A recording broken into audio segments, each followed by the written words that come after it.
এখন টিকটক থেকেও কিন্তু অনেক স্টাররা উঠে এসেছে। তাণ্ডব নিয়ে আমার ঈদে আসলে একটা প্ল্যান আছে, একটা দিন আমি আমার ফ্যামিলির সবাইকে নিয়ে তাণ্ডব দেখতে যাবো। অ্যাওয়ার্ড পাচ্ছি বেমান একটা নাটক, বেস্ট প্রমিসিং অ্যাক্ট্রেস হিসেবে।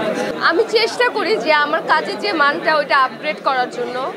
আর এটা তো মানে এটা লাক, আমার লাক, আমি হয়তো মানে গুড লাক আমার যে প্রত্যেকটা অ্যাওয়ার্ড ফাংশনে আপনাদের সবার সাথে দেখা হয়, কথাবার্তা হয়, গল্প হয়।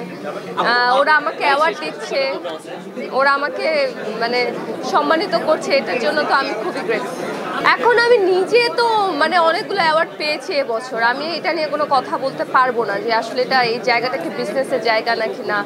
আমার মনে হয় যারা ভালো কাজ করে জুরি বোর্ড ওদেরকে দেখে আসলে ওদেরকেই অ্যাওয়ার্ড দেয়। এটা একটা ঠিক, আসলে অ্যাওয়ার্ড প্রোগ্রাম এখন আসলে অনেক বেশি বেড়ে গেছে, এখন প্রত্যেক দিনই অ্যাওয়ার্ড শো হয়।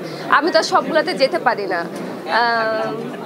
মাঝে মাঝে আমাকে যখন ওরা বলে সম্মানিত করতে চায়, ঠিক সেই অ্যাওয়ার্ডগুলোতে আসলে আসা হয়, কিন্তু আসলে অনেক ইনভিটেশন আসে। আসলে কি এখন টিকটক থেকেও কিন্তু অনেক স্টাররা উঠে এসেছে।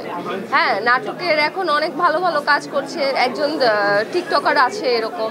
আমি টিকটকের খারাপ বলবো না, কারণ ওইটাও একটা প্ল্যাটফর্ম, ওই প্ল্যাটফর্ম থেকে কেউ যদি তার নিজের প্রতিবাদ দেখিয়ে স্ক্রিনে আসতে পারে, এটা আসলে বিগ ডিল, ওইটা আমাদের রেসপেক্ট করা উচিত।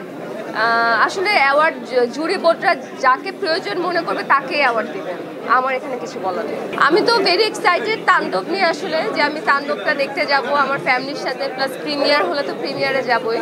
সো তাণ্ডব নিয়ে আমার ঈদে আসলে একটা প্ল্যান আছে, একটা দিন আমি আমার ফ্যামিলির সবাইকে নিয়ে তাণ্ডব দেখতে যাব, কারণ তাণ্ডব আসতেছে তাণ্ডব করার জন্যই। সো আমি ভেরি এক্সাইটেড। আমি টিজারটা দেখেছি, আমার খুব ভালো লেগেছে। আর আমি আসলে রায়হান রাফির বিগ ফ্যান, তার প্রত্যেকটা কাজই আমার পছন্দ। আর এখানে শাকিব খান আছে, আমাদের মেগাস্টার, আর কি বলার আছে। ইনশাল্লাহ কোনোদিন যদি আল্লাহ চায় তাহলে অবশ্যই আমাকে তার সাথে দেখা যাবে একই পর্দায়। আপনি একটা হিন্ট দিয়েছিলেন যে বছরই হতে পারে শাকিব খানের সাথে। আমি কোনোদিন বলি নাই আমার এই বছরই হতে পারে শাকিব খানের সাথে, আমি বলেছি এই বছরই হয়তো আমি আমার বড় পর্দায় কাজ করব। কতটুকু সম্ভাবনার দিকে গেল? এটা সম্ভাবনার দিকে গেছে, এই বছরের লাস্টে হতে পারে। আমার কোরিওগ্রাফার আছে, বাট আমি আমার স্টাইলিং সবসময় নিজে করতে স্বাচ্ছন্দ্য বোধ করি। আমি সবসময় নিজের কাপড় পরি, মানে আমার ভালো লাগে যে এরকম কাপড় পরতে, আমি সেরকমই কাপড় পরে। আসলে এটা কে কীভাবে ক্যারি করতে পারে সেটার উপর ডিপেন্ড করে। আমি শাড়িতেও ক্যারি করতে পারি নিজেকে, আমি ওয়েস্টার্নেও ক্যারি করতে পারি, আমি সব ধরনের পোশাক আসলে নিজেকে ক্যারি করতে পারি আমার কাছে মনে হয়। এই কারণে আমি এক এক টাইমে এক একটা লুকে আসি।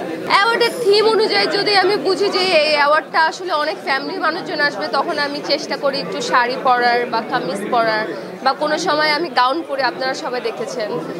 কোনো সময় আমি একটা সিম্পল, আজকে যেমন একদম সিম্পলই চলে আসছি আমি, বিকজ আমি শুটিং থেকে আসছি, আমি এখান থেকে আবার শুটিংয়েই যাব।